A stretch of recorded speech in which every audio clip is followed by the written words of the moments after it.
আওয়ামী লীগকে পরবর্তী প্রজন্ম চিনবে না বলে মন্তব্য করলেন রেজা কিবরিয়া।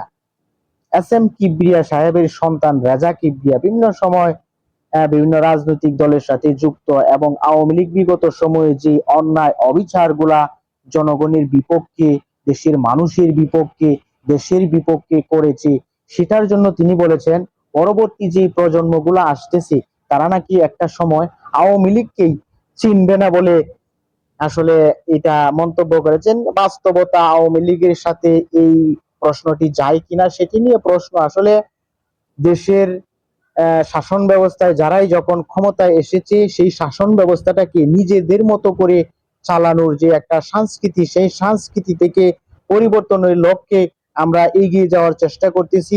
জুলাই অভ্যুত্থান কিন্তু ওই সংস্কৃতির পরিবর্তনের লক্ষ্যেই কিন্তু হয়েছে। এখন যদি আমরা সেই সংস্কৃতিতে আবার ফিরে যাই তবে কিন্তু দেশের জন্য ভয়ঙ্কর হবে বলে আমি মনে করি। তারপরে রেজা কিবরিয়া সাহেব যেই মন্তব্যটি করেছে যে আগামীর প্রজন্ম আওয়ামী লীগকে চিনবে না, এটার ব্যাপারে আপনাদের যদি কোনো মতামত থাকে আসতে পারেন কমেন্ট বক্স।